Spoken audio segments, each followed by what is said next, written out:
How reading taught me to code and work better. So this is something I've been thinking about quite a lot, and one of the main takeaways, obviously I've read about, I think within a span of like 6 weeks, I had read, I think 11 books, and something that it taught me about quite generally is you can't think about reading a book, you have to actually read the book, because you can end up stuck in a sort of like loop where you're constantly just reading and reading and reading, and you're not necessarily applying the work and the knowledge that you've done from the reading. I mean, there's tons of these books out now, obviously, about, productivity hacks, or sort of books about how to write code, or books about, philosophy and some of the greats, and you can read stuff from like Plato and Socrates, and you can even go to like, some of the George Orwell books. But the books I'm mainly talking about are those productivity books, right? And it's the same thing with, say, watching YouTube videos, or watching like, top 10 hacks to, improve your current workflow and all this. And no matter what you do, and using the example of reading books, is you can't just think about reading the book, you have to read the book itself. How many people do you know that, you'll sort of like look at Instagram Reels or YouTube Shorts where people are talking about, this book taught me this, and this book taught me that, and this is how you should read this book in this order, and you can clip books from this and do this. You can't just think about it, you have to read the book. And I made this, which I can put on the screen, and it is the distribution meme, where you have a person on the lower scale, which of the IQ normal distribution curve, who just reads the book, right? And then the person in the middle, so like the midwit meme, before I start reading the book, I'm going to talk to everyone about the book, see what they learn the most about it. I'm going to watch YouTube video essays about it, and the cool editing, in a lot of those, videos, and sort of like, the best way to read it, the best takeaways, my analysis on this book and everything. And then, you'll trudge through Amazon Books, you'll go through Amazon Goodreads, and then you'll sort of try your best in order to analyze like why that book is the best takeaway. And then you have the high IQ, which is the 145 IQ range. The same idea is to just read the book, right? And the amount of people who've said that, oh, I'd love to read this book, or, oh, I've heard that book is so great. You can't just talk about and think about reading the book. You actually have to do the work and read the book itself. And this kind of moves on to, obviously, that midwit normalization distribution meme, right? And I learned this from reading myself. People always suggest, read the classics, read the Harvard books, or, read this book about engineering, or, there's tons of, quite frank, things that I don't really necessarily believe you should do, right? The same thing with optimization, right? And the same thing with coding and working better, at your job or at your side project. You have to just do the work, right? You just have to read the book. And this is how I personally just read the book. How do I just code? How do I sort of just do the thing that, that I need to do? Very simple. Obviously you just have to do the work, but how do I do it? And what's my personal workflow for doing work? And the wisdom I've sort of gained from just reading a ton of books within a very short span. The first thing that I do a lot of the time is I literally will have two mason jars of water, and I keep them on the side of my desk next to my lamp, and I just drink them as I'm doing the thing. Because there's such close range to me and like within my workspace on my desk, I will just reach for the water to make sure I'm hydrated, right? And, okay, say you spend a bunch of time working and then you get a little bit fatigued. You'll notice that, hey, my water's empty. And once my 2 jars of water are empty, I'll stand up, go to the kitchen, I'll have a think about the thing I was just doing. So say, in my case, it's either making bread, or my 9 to 5 as a full stack software engineer, or the gym plan I'm working on, or a video, or things I've read and other things I'd love to analyze. And then I'll fill up my water, I'll come back, and I'll sit down and I'll get back to it. And just keeping yourself hydrated, in my opinion, is one of the key ways that I just do the work, right? have it in your periphery, and have 2 glasses of water, have 2 water bottles within range, so you can just sit and work. And I think having 2 is really important because it minimizes the time that you're sort of like standing up and walking around and making a cup of tea. You just drink the water that's on your desk and just don't think about it. So that's the first thing on how I lock in for a lot of sessions where I'm just working for like quite a long time. And the second one is vitamins. You really want to just sort of get into the position where let me rephrase that. I just want to get into the position where I can just drink a ton of water for a long period of time and feel great and feel okay. And the way I just do the work, right? Things I supplement to do the work, so I'm not standing up. I don't feel fatigued. I don't necessarily get the afternoon lethargic feeling. Is I take a bunch of vitamins, and I have the water on my desk, so pop them in, and obviously start reading. So you can see my lovely 2 plants there. We have an orange lily and a plant from a friend. And as you can see, there's just a bunch of vitamins. Went into Holland & Barrett on the way home from the gym. There's got a bunch of supplements. Don't really know if they're that effective for me. I might be slightly deficient in some stuff and maybe deficient in other areas and efficient in other areas. I sit down, take the vitamins, drink the water, start the work. And I found the more time I can just get into it, the better off. And I'm not really so strict with, if I don't take my vitamins that day, I can't get into a workflow state. I also have it within arm's reach, just to my right of the desk. So on my left I have the water, and then on the right I just have the vitamins. So I know, take vitamins, drink water, boom, and I can just start doing the thing I need to do. And a lot of times I'll look over and realize, I've got vitamins, and I'll take them as I'm working, right? And I can just do the work for prolonged periods, and I find I do feel a lot better when I take vitamins, especially in the UK with like vitamin D levels being quite low. And to supplement the other stuff in my diet, it's just there in arm's reach. I don't have to think about the other things in my life. I can just do the work, and I've set my environment up in a way super simple and basic. It's just within arm's reach. And the other thing is the gym, right? So I have a very, very simple gym plan. I train for 35 to 40 minutes. I train very intense and very short. And that means I can also feel healthy as I'm doing the work, right? So I have taken my vitamins. I'm very hydrated while I'm working, bear in mind. And then I'll work, my 9 to 5 job. And then I'll code at lunchtime. I'll code when I have time in between. And then I'll go to the gym. But I don't think about necessarily going to the gym, right? I just go to the gym. So I'm not necessarily thinking about, how can I keep myself hydrated? I'm not sort of thinking, how can I optimize my diet and everything? Because I just do it. I have the water, so I am hydrated. I have vitamins, so I feel good. And I just take them with not a lot of thought. And the same thing with the gym, right? I just go to the gym, find a plan for whatever works, and just do it, right? I think I've trained for about 6 or 7 years now, maybe 8 years, and I don't really think about it too much. I just have a generalized, high intensity workout, and I just get to it.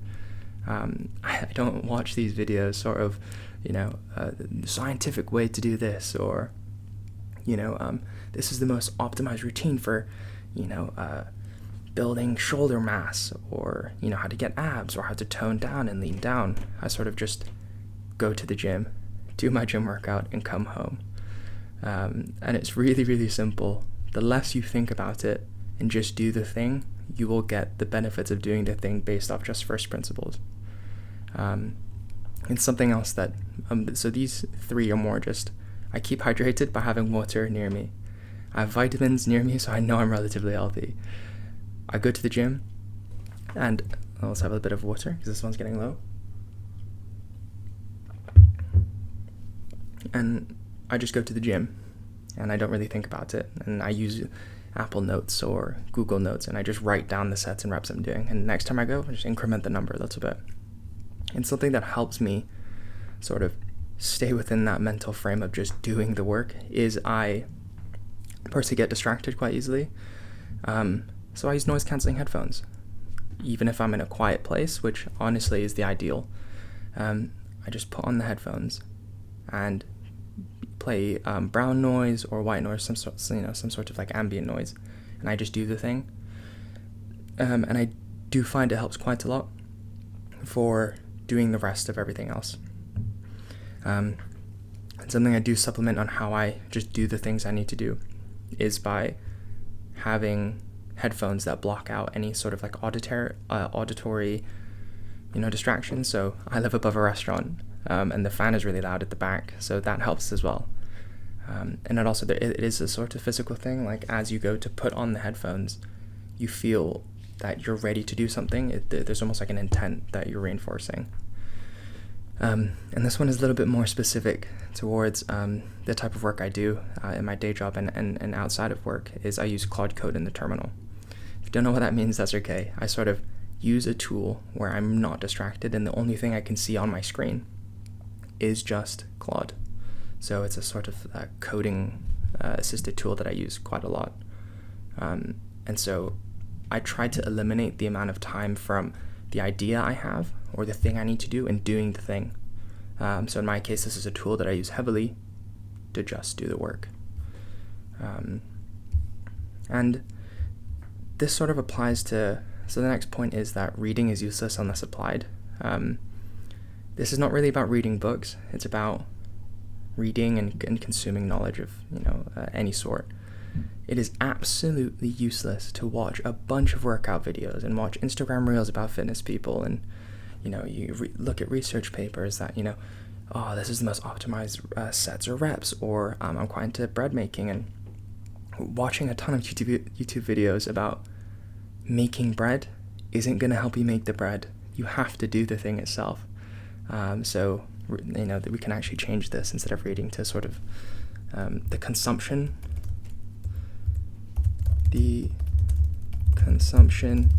of media and knowledge is useless unless applied.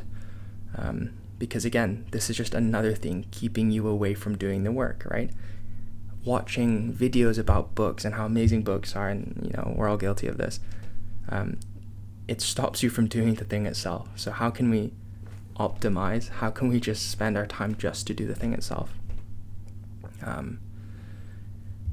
And the next thing that I've taken so much from reading literature and reading sci-fi books and reading books, or coding, or making bread, or going to the gym for as many years as I've been going, is in order to learn something, you have to do it from first principles. Okay, well, you'll say, well, Chris, what does this mean, right? You'll learn more from doing something than reading or consuming knowledge about it. So when I started making bread, it was terrible. I might have Googled, quickly, what is the recipe for making bread? Okay, bit of flour, get some yeast or starter if you have it, get a bit of water, and get some salt, and then mix it and see what happens. And I think I'm on my 76th loaf, maybe 80th loaf at the minute of sourdough, white bread sourdough. And I have learned astronomically more in the first 15 loaves that I failed than I could have ever learned from reading. And I'm a mid-tier software engineer, a full stack one.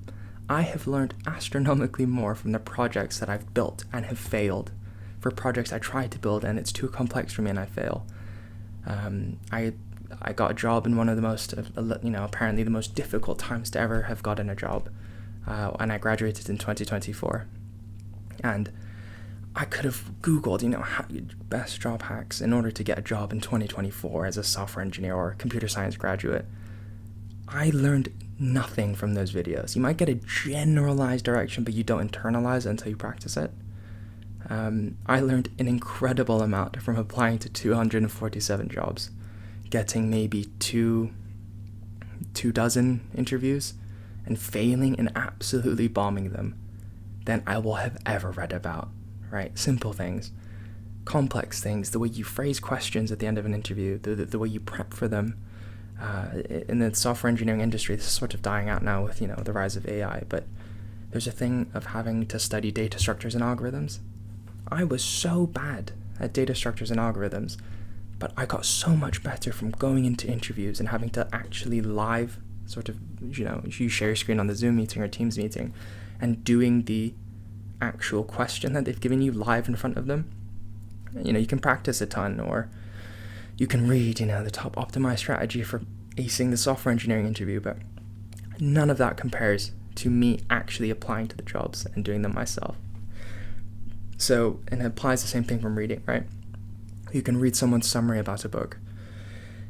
You can watch a tremendous video essay about philosophy, but you reading it yourself from the text and then trying to think about it, reflect about it, journal about it, and then trying to apply it to your life, you will learn a significant amount more. And this is something I apply to everything. Learn everything from first principles. I was someone who was quite anti-AI for the longest time, and as a software engineer, that doesn't really make sense, right? I could read blog posts about, these are the latest models, or sort of, this is how you need to leverage, ChatGPT or Claude Code and everything, but you should just approach it yourself from first principles, saying, I want to build this, I'm going to use an AI. And you try, and you fail, and then you learn. And then you try again, and then you fail, and then you build a tool.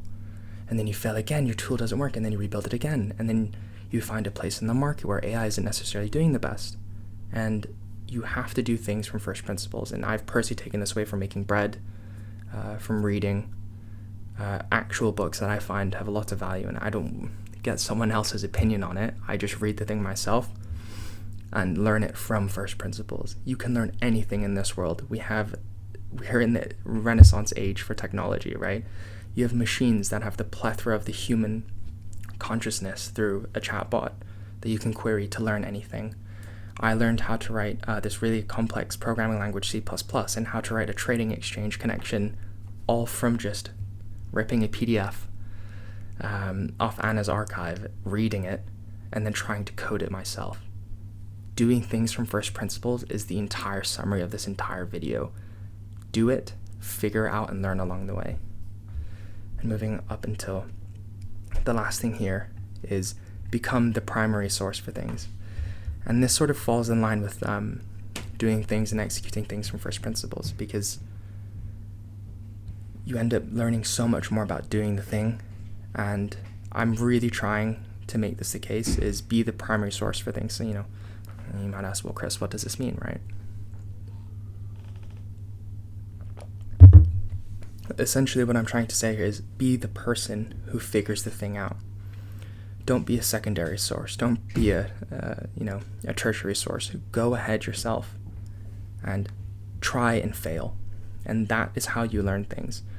Again, I'm harping on this point quite a lot about, apply and learn things from first principles and do the thing and learn from yourself. But how many people do you know say sort of, I saw this on a podcast, or I saw this on Instagram Reel. How much weight do those things have? How many times have people said that to you and it does not land? Because that's coming from a tertiary source at that point. Say there's a person who got really good at making, who became a great software engineer, right? They've done the work. Of course they know how to do it, and they've learned so much. Then they'll write a blog post from it, right? Then that's a tertiary source, because, you're reading someone else's blog post. And then if someone tells you about it, they're a tertiary source. In that translation layer from being the core source to reading it, then to someone telling you what they read, you lose out in so much detail. It's like taking a photo, or someone describing a photo versus taking the photo versus seeing it yourself. It completely changes the dynamic. So just to go back, this is essentially how reading books taught me the philosophy of how to code and work better. And it taught me to just do the work and become the primary source for things is generally the only way you can operate and just do well. And that's just kind of how, what I've learned and how I've learned things. And so I thought I'd just quickly include this at the end. What you're seeing in this little screenshot here is my current GitHub contribution graph. So, a bit nerdy, what does this mean? Every time I write a piece of code and save it, it gets kind of logged almost on like if you've used Google Drive before, if you save or edit anything in the folder and you'd like to change, it'll come up as a contribution. That's all this really means. In 2026, within the first 2 weeks or 3 weeks, I've contributed almost 300 times. And the year before this, as a comparison, I had only contributed or made code changes or actually done code and produced a project it came up to 500 contributions. So how in the past 3 weeks have I almost matched, we're talking about a year versus 3 weeks, the amount of code I've actually able to do. And it's because in the past, I had a month of reading, because I genuinely enjoy reading, so I started doing that. And then I learned, obviously, everything I'm sharing with you now, and I started just applying and doing. And this is sort of a proof of work. Just showing if you just do the thing yourself, you're going to learn a ridiculous amount.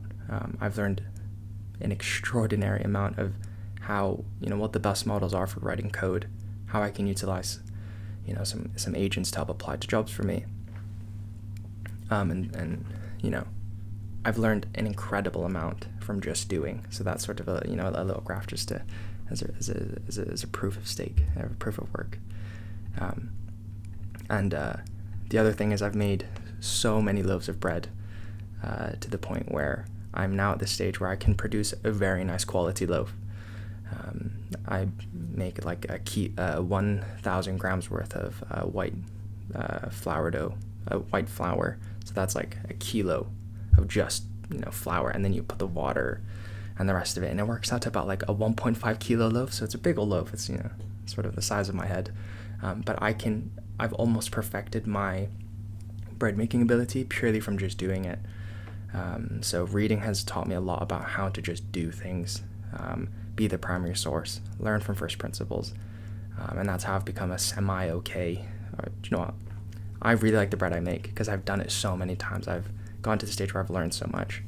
I'm really actually happy with the code quality and the amount of projects I've been doing, the amount I know about AI and how to apply this into my daily life, how much I've learned from the gym, just from being the primary source and just doing the things. By doing the thing, you'll learn way more about reading someone else doing it.